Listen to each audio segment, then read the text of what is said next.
Thank you so much for the introduction and the warm welcome this morning. It is so nice to see everyone's faces. And Ronnie and Bridget and I are really looking forward to our conversation today. Because of the large group, I would encourage all of you to go up to kind of the upper right corner of your Zoom screen and choose the speaker view. I think that may make your experience a little bit better today, as Ronnie and Bridget and I kind of share and tag team our conversation. So with that, I'm really excited for our conversation. We are specifically hoping to talk about what the impact of COVID is looking like for women in rural Minnesota. Some of the information we want to share is emerging data and some of the impact on entrepreneurship, and then also share some information about an emerging research project that we're hoping to do to help bring women's voices from rural communities in the state forward during this really unique time. So each of us have a little bit different perspective. You guys heard my dog. I also have a 3-year-old coworker here, so it's possible he will also make an appearance. And it's so great to see in the chat that I am in good company with that kind of mixed dynamic of working remotely today. So to start our conversation, I wanted to share just a little bit of background. So the 3 of us all work in this community economics team together and really have a focus on applied research. So not thinking of what are these, existential sort of highbrow theories, but really like what is happening in community, what can be done, how can things be improved? And so when this crisis started to emerge in March, a number of us started to have some side conversations about like, where is this headed? What is this impact going to look like? Knowing that there are some really different numbers around women connected to the medical care field, childcare, the childcare crisis in rural Minnesota, that there were a lot of components that even in March felt brittle, and that they may cause some challenges. I have a quick question. If you guys are in speaker view, are you only seeing Rachel? Nope, we see you. Okay, because I see Rachel. So hi, Rachel. I just was hoping I didn't give you bad directions. So we have a few kind of questions for our conversation today, and I would like to kick this off and get my colleagues' voices in the conversation too. But I am curious to hear their kind of perspectives about how women are being impacted in rural Minnesota. And Bridget, if you want to kind of start it off to sort of set a baseline for us, I think that would be a great place to start. Sure. Well, good morning, everybody. So just kind of give you a sense, I focus a little bit more on the sort of economics piece and do economic impact work across the state of Minnesota. And so when I think about sort of the role of women in the economy and how they're impacting the economy, I tend to think a little bit more with the numbers. So you'll have to bear with me because that's just my way of looking at the world. But women play a really important piece in our labor force in terms of, the population's roughly 50% women. Our labor force participation rates are, fairly high, especially in Minnesota. We're in that 75 to 80% rate. So women are really, playing a very key important role. But at the same time, with COVID-19, I think we all feel this, we have our child care responsibilities and family care for some of us. It's not just about child care. We have our kind of roles in our family as financial planners and kind of helping our household economies. And then, we're also engaging in the economy in a lot of different ways. So some of us are lucky to be working at home. Some of us are maybe have more shift work kind of jobs where we're going in person still and trying to kind of manage all of those responsibilities at once. But I think we've heard a little bit or quite a bit about how this is the women's recession, or we've sort of heard that term. You may have heard that. And so I just wanted to share quickly just 2 pieces of information that I think will help you kind of highlight why we think that is is, or maybe why we say it's the women's recession, but there's data that sort of backs that up. So this slide right here, hopefully everyone is seeing my screen, is showing just the initial unemployment claims for April and showing 2018, 2019, and 2020 for women and for men. And as you can see in kind of a typical year, 2018, 2019, women file for about half as many unemployment claims as men in the month of April. But if we look at 2020, once you kind of get over the shock at how much bigger the numbers are overall, you can actually see that women applied for more unemployment claims, initial claims, than men did in this recession. So you can see that maybe this has initially had a little bit more of an impact on women than men. And then if we look at after time here, if we look at, these are the continuing claims. So these are claims where they were filed, they were started collecting unemployment insurance, and then they continue to collect month over month. And you can see here again, if you look at even the Great Recession of 2008, in September of 2008, women filed fewer claims than men at that time period. And in kind of normal years, again, women filing fewer than men. But here we are in September of 2020, and women are still 20,000 claims more than men. So if you hear this women's recession and you're kind of thinking, is that really true? I think the data does show that women are being more affected by this than men. And we're all in this together, right? Those numbers are huge for both sets, but just kind of that maybe a little bit of a shifting of the pattern that we've seen historically when we hit tough economic times.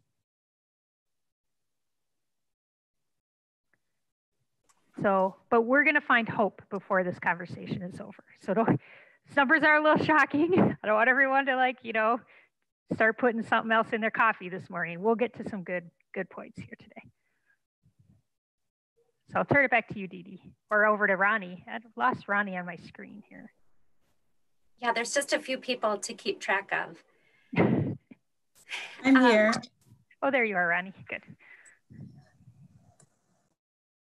But just to go off of what Bridget was talking about, there is some research also in the entrepreneurship arena about how women entrepreneurs, especially minority women entrepreneurs,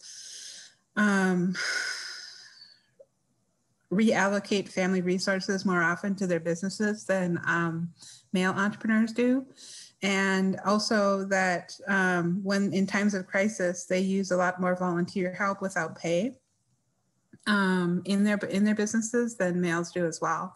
And so this COVID crisis has just exacerbated a lot of those discrepancies. And then even for women who are starting up businesses, some of the major challenges that they have are being able to independently network. A lot of women's networks are based on closely bonded networks, and they don't have the linking or bridging networks that really help with conducting deal flow for their businesses.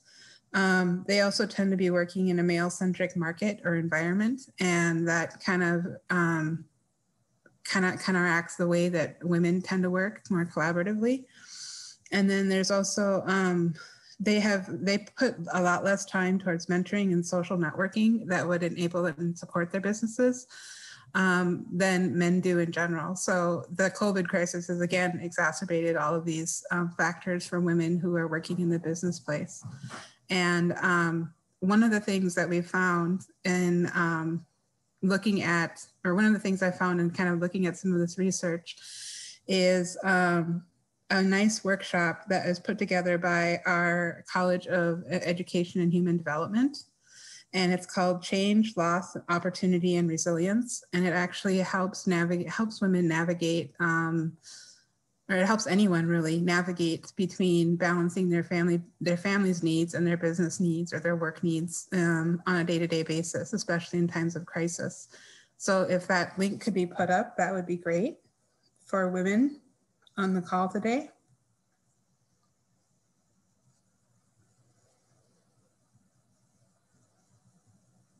Thank you. Thank you, Ronnie. This course was new to me. I hadn't seen it before Ronnie shared it, and I really, really encourage everyone to go out and check that out. It really brings together a lot of the kind of stress and psychological impact with the sort of business planning. So it feels like a very human-focused response kind of process. So definitely encourage you to tap into that resource.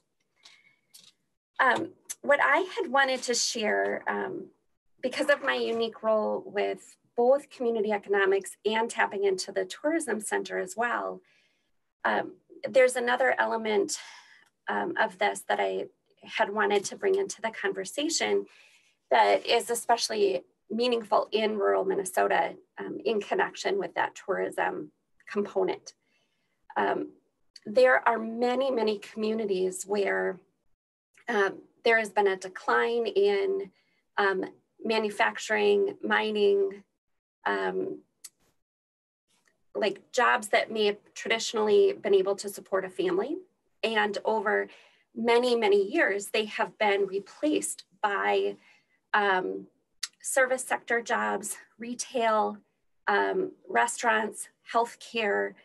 You see this very clearly up on the range. And that was an existing source of stress for communities, where that wasn't necessarily a satisfactory sort of economic dynamic, because those jobs often are hourly, don't have benefits, they require swing shifts. And that was reflected with some of the data that Bridget shared earlier, where you might see the mines close, but women's jobs stayed a little bit more stable over time because they stayed in those service sector jobs. But that stability didn't necessarily translate into living wages and stable household incomes. That has been very true in the tourism sector as well, that even if jobs are added in a rural community, but they're tourism related, they're hotel housekeeping, they're waitressing jobs. So they're jobs on paper, they're income for families. But this time around, clearly like the tourism industry was just decimated across the board. There ended up being really wildly different sort of experiences depending on the state as far as the bounce this summer. So there are many corners, especially the northern reaches of the state, that had their busiest seasons ever. So that may have led to people working a lot and maybe even still working multiple jobs, still juggling childcare and other challenges. And we've heard a lot of people being grateful to continue to work, but that doesn't alleviate the stress of that sort of lifestyle of needing to maintain several jobs in order to keep your income. Now going into the winter season, there are a lot of questions in the tourism sector as far as like, where is that going to go? If we get a good snow season, you could end up with a decent tourism season, again, in the northern stretches. But there are very different tourism patterns across the southern parts of the state than the northern parts of the state. So I think that dynamic around employment, around wages, around really that mix that families take on in order to make it work in rural areas is going to continue to evolve as the tourism sector figures out what the next steps are. I'm not sure that outdoor dining is going to work in Baudette. Maybe in some settings, but there are a lot of challenges just from the seasonality of it. And I expect that we're going to continue to see where certain sectors are impacted in a very different way. I want to switch gears here just a little bit to talk about a different question. So I am kind of curious, like what my colleagues have seen as far as like how it's impacted women's economic or social roles. Thinking of all of the intersections that are happening right now, that it's not just a job, but there's a lot more context to being able to be engaged and to earn a living. And I'll leave it up to you guys. If you want to go first again, Bridget, and share a couple of slides, you're welcome to do that. Well, I don't know if I have a whole lot more slides to share today, but you know, I think, again, the very diverse way in which women engage in our labor force, and even as Ronnie kind of pointed out, that very key volunteer role that a lot of women play in rural communities, those things are under a lot of stress right now, right? And we're all really feeling that. And I think as I kind of think about what the impact will be, there's a lot of conversation out there sort of about what's going to happen with labor force participation by women. So it was really interesting when back my county in southern Minnesota, right before school started, our COVID case numbers spiked. And so a lot of schools had planned to go in person. But like really literally a week before, one of our neighboring school districts had to go to the hybrid model, which put their kids on an every other day schedule. And I was kind of watching the Facebook conversation that was going on their school district website. And there were some really tough conversations between women about how to manage their role as a mother, but also managing that role around their work. So one woman is like, you know, I manage payroll for a 500-person company. I just found out that the day my kid is going to be home is the day I'm supposed to get it all filed. I don't know how I'm going to do it. I've been crying at my desk all day. And another woman responded, you know, my job is on the line at this point. I don't know if I'm going to be able to keep working and manage this. So I think that stress level, and even my own self, I mean, my youngest is a 5th grader, and so should be independent enough. But back in March, April, I was thinking about, do I need to cut my hours back and decrease my commitment to my job? Because I just was really struggling with trying to manage it all. So I think the impact there is, where is that going to be? And I wonder a little bit if some of what gets squeezed out is that volunteer. Like I'm on my school board, for example, and I'm like, that's almost the one thing that's pushing me over the edge, right? Like if I didn't have that one more commitment, I might feel more comfortable. But it worked fine when everybody was going to school, right? So I just kind of wonder about that impact and kind of, you know, how are women going to make those adjustments, especially if we go back into more distance learning, which seems almost inevitable for most of the state. So Ronnie, how's your experience been? And you talked a little bit about entrepreneurial women and how they're managing things. Thanks, Bridget. I would say that for a lot of women who are entrepreneurs or even engaged in businesses, a lot of times they're family businesses. And so they end up being either the family finance manager or the business finance manager, depending on the situation between the family and the business. And so in that role, they are probably really getting stressed out in how they're structuring their resources for both entities to survive COVID.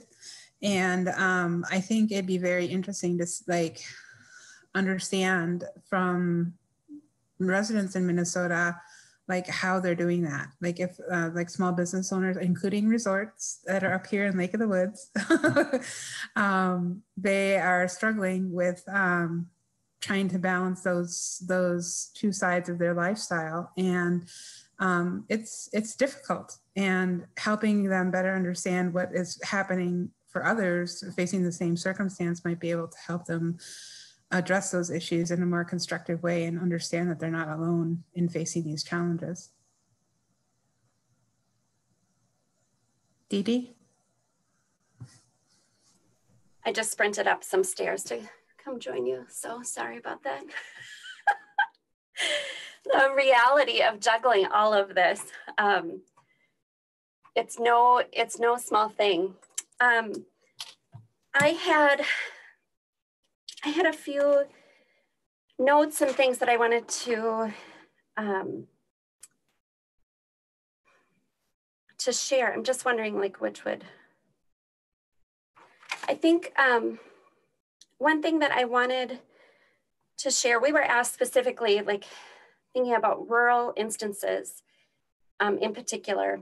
And I want to kind of shift our conversation a little bit to kind of thinking about what is next, or what are we kind of aiming toward with this next chapter. There will be more data that helps illuminate What is emerging? I know a number of the data sources Bridget uses are just delayed by nature. So we don't have instant access to everything that's happening. We have some curiosities, are people's cottage businesses or their home-based businesses doing better? Are they doing worse? Like, how is that impacting things? Like, we have a lot of kind of percolating questions. And I wanted to share some of the things that through the research that I've done in the reading that are emerging to me as like possible areas that we may be able to explore and identify some ways that we can make sure that we're focusing on building in some economic resiliency for women. So there are a few things that kind of all fell under this category for me. The one is how important the access to broadband with high upload speeds continues to be in rural Minnesota. I think for many of us, even just being able to access this call is really important. But that is a way that individuals, men and women, can really continue to pivot their economic options from their own community and retain some agency. I also say upload speed specifically because I'm hearing that from a number of resorts and hospitality organizations that they are struggling regionally because they can't keep their websites up to date. They can't tap into social media, that they're really hurting for how to connect with an audience. So it's both on an individual basis, but it's also from a business strategy. I've also done some research on past pandemics like Zika, Ebola, like what has been the impact on women.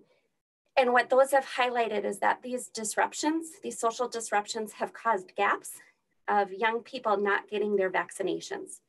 So then there are future problems for women staying in the workforce when, let's say, measles comes back up or there's another peak because some of those standard vaccinations didn't happen.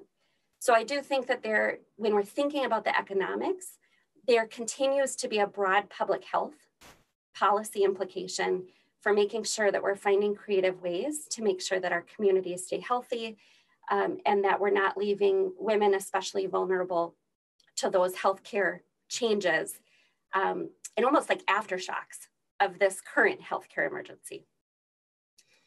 I think that retaining workforce will need to look different than in the past. I've worked with a lot of companies over the years on helping them to recruit, especially new college graduates, and just thinking of benefits packages. How are you allowing for time off, for changes in school schedules? That's going to be really important. And then the other thing that I have seen come up repeatedly is thinking about changes to business mentorship, and that the current mentorship programs have not been particularly helpful for women, especially in a more like corporate kind of setting. When you look at the people that are in higher levels, that are at a VP level or higher, there aren't a lot of women there. That there were already challenges to helping people navigate childcare or family care, other responsibilities.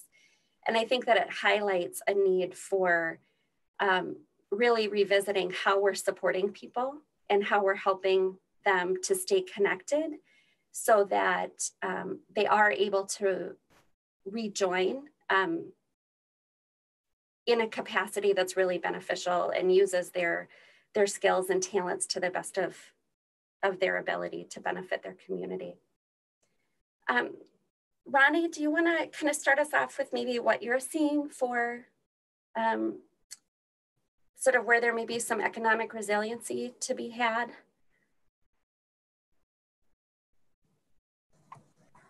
Yeah, thanks, Dee Dee.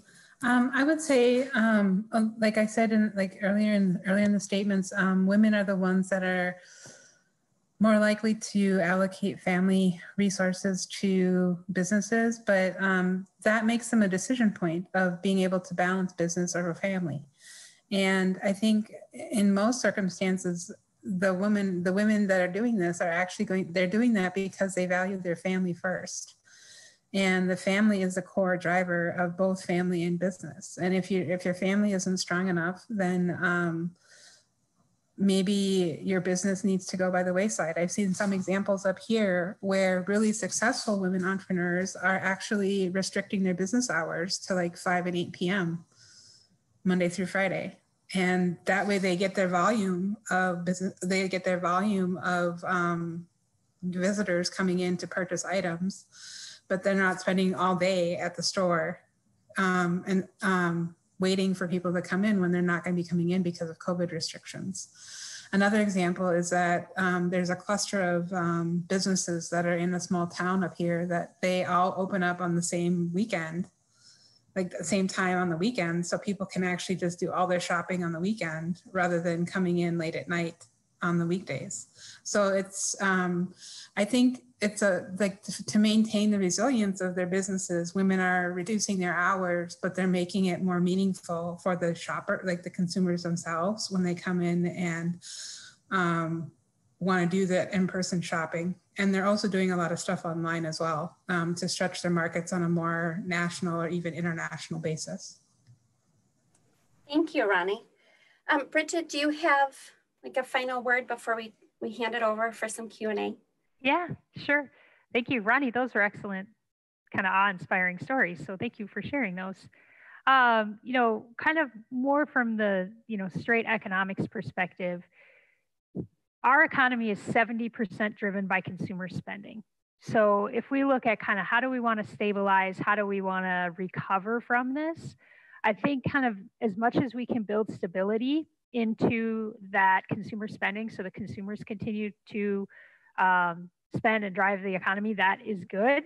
And so I think, some of the things that are coming out from the federal and the state government that are aimed around trying to keep businesses open, or at least trying to keep stability in like the payroll protection and package, I can't remember the PPE or whatever, or PPP, like that idea of kind of keeping people working so they're still getting their income so that they're able to continue spending, I think is really kind of key to sort of holding our economy kind of steady. As well as kind of the role unemployment insurance plays in that as well. But also if you think about, like, we look at where those drastic unemployment claims are coming from, and a lot of them are coming from like healthcare as well as accommodations, lodging, kind of that tourism piece, restaurants and bars. But we actually see, like I looked at quarter over quarter from 2019 to 2020, and we've actually seen a very small decline in like professional services, manufacturing, construction, some of those industries. So if we can kind of hold those steady, and then those pocketbooks, people keep spending that money, that will really help us kind of stabilize our economy. And I think, I just saw yesterday that Home Depot had made $15 billion in profits in 9 months, because people are spending money still. So the more that we can do that, I think, the more we can get back to kind of stability. I think the other thing that I'm kind of looking trend that we're watching in community economics is just to see how this affects kind of where people live. The more that people can work from home and aren't necessarily tied to a location, kind of looking to see, do people choose that rural lifestyle where they can live in a smaller community that maybe they feel like, hey, I want all those wonderful aspects of living in a small town, and now I can have my job that I've been working in for many years as well. So kind of watching to see if maybe there's a little contribution to the rural rebound, and as we talk about rural women, if we see that as well. So those are two areas of hope I'm looking for, Dee Dee. Wonderful. Thank you for that, Bridget. I want to pass things back over to Erica to kind of help us with some Q&A. And we really hope that you contribute. Feel free to add something by chat.